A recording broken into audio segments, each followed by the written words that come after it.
नमस्कार साथियों, स्वागत है आप सभी का एक बार फिर से इस नए वीडियो में। तो दोस्तों, इस वीडियो में मैं आपके लिए लेकर आया हूँ आर्टिकल से रिलेटेड कुछ ऐसे क्वेश्चंस जो एग्ज़ाम के पॉइंट ऑफ व्यू से बहुत ही ज़्यादा इम्पॉर्टेंट हैं।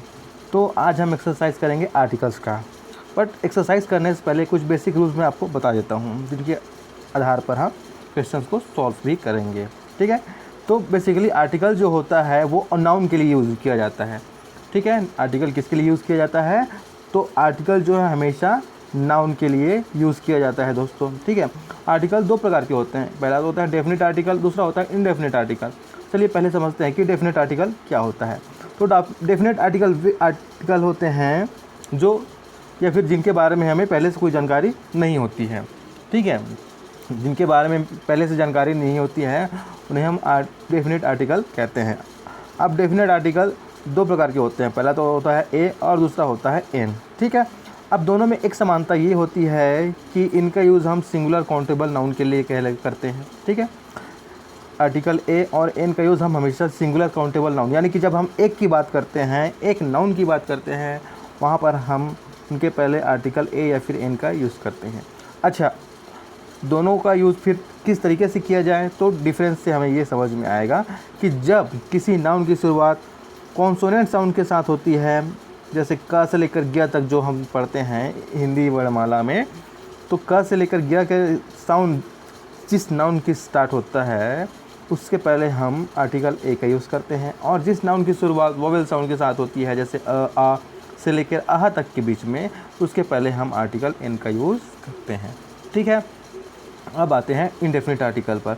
तो इंडेफिनिट आर्टिकल का यूज़ हम ऐसे नाउन के पहले करते हैं जिसके बारे में हमें पहले से कुछ ना कुछ जानकारी ज़रूर होती है दोस्तों।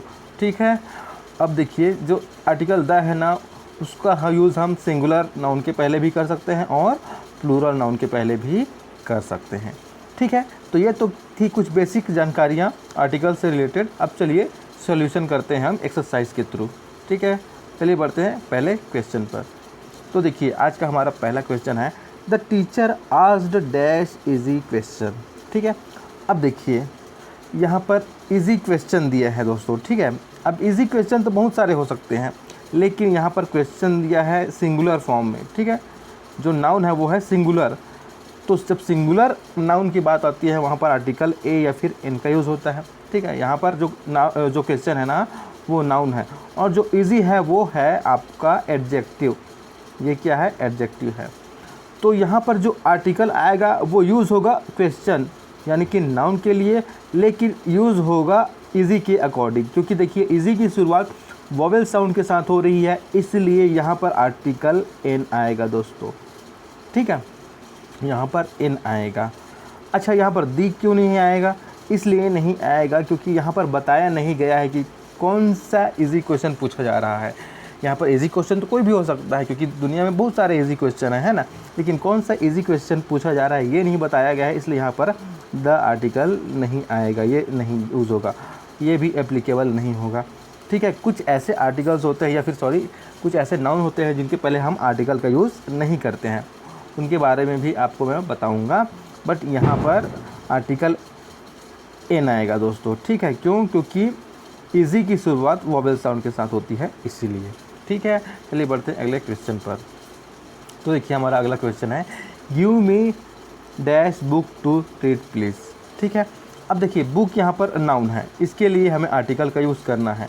अब इस सेंटेंस को अगर आप ध्यान से पढ़ेंगे तो इसमें बोला गया है क्या कि किस बुक को मांगा जा रहा है, यानी कि किस बुक के बारे में मांगा जा रहा है, हमें ये नॉलेज नहीं है, इसलिए ये एप्लीकेबल नहीं होगा।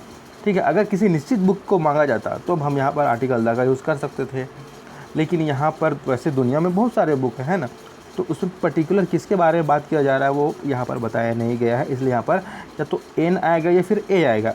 अब देखिए ए कहाँ पर लगता है, तो ए ऐसे नाउन के पहले लगता है जिस नाउन की शुरुआत कॉन्सोनेंट साउंड के साथ होती है, और एन ऐसे नाउन के पहले लगता है जिसकी शुरुआत वोवेल साउंड के साथ होती है। अब बुक को देखिए, बुक किसके साथ स्टार्ट हो रहा है, तो ये कॉन्सोनेंट साउंड के साथ स्टार्ट हो रहा है यहाँ पर, इसलिए ए आ जाएगा दोस्तों। ठीक है, give me a book to read please. ठीक है, चलिए बढ़ते हैं अगले क्वेश्चन पर। देखिए हमारा अगला क्वेश्चन है, Ram secure dash second position in dash school. ठीक है, अब देखिए यहाँ पर जो सेकेंड है ना वो एक ऑर्डिनल नंबर है। ये क्या है? एक ऑर्डिनल नंबर। जैसे फर्स्ट होता है, सेकेंड होता है, थर्ड होता है, फोर्थ होता है, फिफ्थ इस तरीके के जो नंबर्स होते हैं उन्हें हम ऑर्डिनल नंबर्स कहते हैं। और ऑर्डिनल नंबर्स के पहले हमेशा आर्टिकल द का यूज़ होता है। तो यहाँ पर क्या आ जाएगा? द आ जाएगा। ठीक है, अब यहाँ पर क्या आएगा देखिए। तो देखिए राम किस स्कूल में पढ़ रहा है ये हमें नॉलेज है, उसके बारे में हमें इन्फॉर्मेशन है कि वो किस स्कूल में पढ़ता है। अब जिस चीज़ के बारे में हमें नॉलेज होता है उसके लिए कौन सा आर्टिकल का यूज़ करते हैं? तो उसके लिए भी आर्टिकल द का ही यूज़ करते हैं। इसलिए दोनों जगहों पर क्या आ जाएगा? आर्टिकल द का यूज़ होगा। ठीक है, चलिए बढ़ते हैं अगले क्वेश्चन पर। देखिए अगला क्वेश्चन है हमारा, ही इज़ डैश MLA। अब दुनिया में तो बहुत सारे MLA हो सकते हैं, लेकिन क्या इसमें बताया गया है कि किसी पर्टिकुलर MLA के बारे में बात किया जा रहा है? तो नहीं बताया गया है दोस्तों। तो यहाँ पर आर्टिकल द यूज़ नहीं होगा। ठीक है, अब बचे दो आर्टिकल A और N। तो इसमें से कौन सा आएगा? तो देखिए अगर हम MLA को पढ़ें तो इसकी शुरुआत A के साथ हो रही है, MLA, और A क्या है? एक वोवेल साउंड है दोस्तों, है ना। तो यहाँ पर आर्टिकल N का यूज़ होगा। ठीक है, चलिए बढ़ते हैं अगले क्वेश्चन पर। हमारा अगला क्वेश्चन है देखिए यहाँ पर, cat is not dash faithful animal. ठीक है, अब देखिए ये निगेटिव सेंटेंस है क्योंकि यहाँ पर नॉट आया है इसीलिए। ठीक है, जिस सेंटेंस में नॉट आता है वो हमेशा एक निगेटिव सेंटेंस होता है। अब यहाँ पर फेथफुल एनिमल तो बहुत सारे होंगे, है ना, जिनमें से एक की बात किया जा रहा है, किसकी? कैट की। ठीक है, तो जब एक की बात करते हैं तो हम किसका यूज़ करते हैं? ए या फिर एन का। ठीक है, जब एक का अर्थ होता है तो हम ए या फिर एन का यूज़ करते हैं। अब यहाँ पर ए आएगा कि एन आएगा, कैसे पता चलेगा? तो ये हमें पता चलेगा फेथफुल से। फेथफुल की शुरुआत किससे हो रही है? कॉन्सोनेंट साउंड से हो रही है ना। तो यहाँ पर क्या आ जाएगा? Article A. Cat is not a faithful animal. ठीक है, चलिए बढ़ते हैं अगले क्वेश्चन पर। देखिए हमारा अगला क्वेश्चन है, I am looking for dash remunerative job. अब यहाँ पर क्या आएगा? देखिए जॉब तो बहुत सारे होते हैं। ठीक है, बहुत सारे होते हैं। रिम्यूनरेटिव मतलब होता है जिससे अच्छी सैलरी मिले, अच्छा इनकम हो। ठीक है, तो उनमें से एक जॉब ऐसा मतलब जो है इच्छा की जा रही है, विश किया जा रहा है कि ऐसा जॉब मिल जाए जिससे मुझे अच्छी सैलरी मिले, लेकिन वो जॉब कौन सा है ये तो नहीं बताया गया है। इसलिए यहाँ पर आर्टिकल द का यूज़ नहीं होगा। या तो एन आएगा या फिर ए आएगा। अब ये दोनों कैसे डिसाइड करेंगे कि ए आएगा कि एन आएगा? तो ये डिसाइड होगा इसके अकॉर्डिंग। देखिए इसकी शुरुआत आर से हो रही है, यानी कि र से हो रही है, जो कि कॉन्सोनेंट साउंड है। तो यहाँ पर ए आ जाएगा दोस्तों। ठीक है, बढ़ते हैं अगले क्वेश्चन पर। देखिए हमारा अगला क्वेश्चन है, dash honesty is dash based policy. अब हमेशा याद रखना, ऑनेस्टी से पहले हम आर्टिकल का यूज़ नहीं करते हैं। ऑनेस्टी से पहले हम आर्टिकल का यूज़ नहीं करते हैं। अब आया यहाँ पर डैश बेस्ड पॉलिसी। तो बेस्ट क्या है? यहाँ पर बेस्ट एक सुपरलेटिव डिग्री है, किसकी? गुड की। तो जब भी एडजेक्टिव के 3 फॉर्म होते हैं, एक गुड एक पॉजिटिव होता है, दूसरा कंपेरेटिव होता है और तीसरा होता है सुपरलेटिव। तो जब भी सुपरलेटिव डिग्री आपको दिखे उसके पहले हमको हमेशा आर्टिकल द का यूज़ करना है। इसलिए यहाँ पर क्या आ जाएगा? Article the. Honesty is the best policy. ठीक है, ये आपने कई बार पढ़ा भी होगा या सुना भी होगा। चलिए बढ़ते हैं अगले क्वेश्चन। देखिए अगला क्वेश्चन है, I found dash purse last night. अब देखिए दुनिया में बहुत सारे पर्स होते हैं, लेकिन इसमें बोला गया है कि किस पर्टिकुलर पर्स के बारे में बात किया जा रहा है, नहीं बताया गया है ना। तो यहाँ पर आर्टिकल द यूज़ नहीं होगा। अब यूज़ होगा ए या फिर एन का। तो कौन सा आएगा यहाँ पर? तो देखिए ये डिसाइड करेगा पर्स की शुरुआत किससे हो रही है? कॉन्सोनेंट साउंड से हो रही है ना। तो डेफिनेटली यहाँ पर आर्टिकल ए का यूज़ होगा। ठीक है, चलिए बढ़ते हैं अगले क्वेश्चन पर। देखिए अगला क्वेश्चन है, I will go there in dash evening. अब हमने कई बार सुना है कि इन द मॉर्निंग होता है, इन द आफ्टरनून होता है, ठीक उसी तरीके से दोस्तों इन द इवनिंग भी होता है। तो यहाँ पर ऑप्शन 3 आएगा, इन द इवनिंग।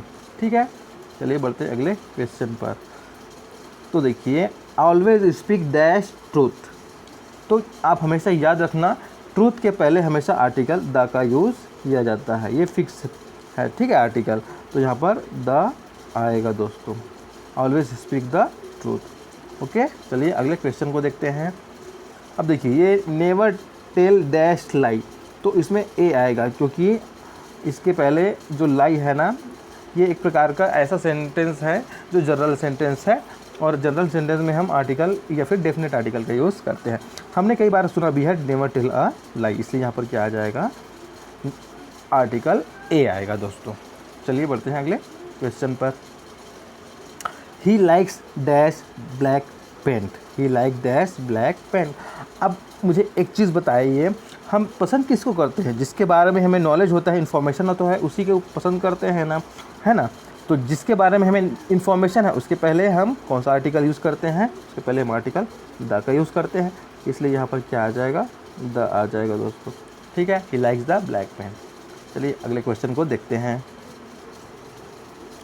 देखिए, did Mohan get dash job he applied for. अच्छा, हम किसके लिए अप्लाई करेंगे? ऐसे जॉब के लिए अप्लाई करेंगे जिसके बारे में हमें इन्फॉर्मेशन होता है ना। और जिसके बारे में इन्फॉर्मेशन होता है उसके पहले हम कौन सा आर्टिकल यूज़ करते हैं? आर्टिकल द का यूज़ करते हैं ना, इसलिए यहाँ पर आर्टिकल द का यूज़ हो जाएगा। चलिए बढ़ते हैं अगले क्वेश्चन को। अगला क्वेश्चन है, will you close dash Windows please. अब देखिए, जो विंडो है उसको क्लोज़ करने के लिए कहा जा रहा है, लेकिन हमें पता होगा तभी तो हम बंद करेंगे ना।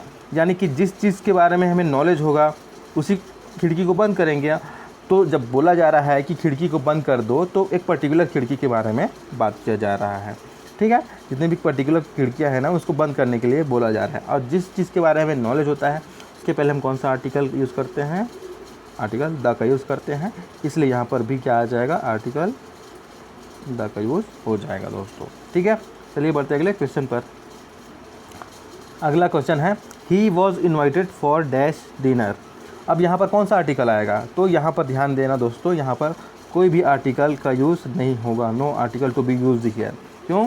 क्योंकि डिनर के पहले, जैसे डिनर हो गया, लंच हो गया, ब्रेकफास्ट हो गया, इनके पहले हम आर्टिकल का यूज़ नहीं करते हैं। इनके पहले आर्टिकल का यूज़ हम एक नहीं दो कंडीशन में करेंगे। पहला तो अगर डिनर के पहले कोई एडजेक्टिव है उस कंडीशन में, और दूसरा कंडीशन ये है कि जब हम किसी पर्टिकुलर डिनर के बारे में बात करते हैं। तो जैसे एग्जांपल मैं बताऊं तो, my mother cooked a nice dinner.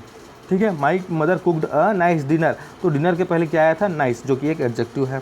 ठीक, उसी प्रकार से एक और सेंटेंस अगर मैं बोलूँ तो, the dinner cooked by my mother was delicious. तो यहाँ पर इस सेंटेंस में क्या हो रहा है, उस डिनर के बारे में बात किया जा रहा है जो मेरी माँ ने बनाया था। ठीक है, तो दो कंडीशन में ही डिनर के पहले आर्टिकल यूज़ होता है, और जनरल सेंटेंसेस में डिनर के पहले आर्टिकल का यूज़ नहीं किया जाता, इसलिए यहाँ पर कोई भी आर्टिकल नहीं आएगा दोस्तों। ठीक है,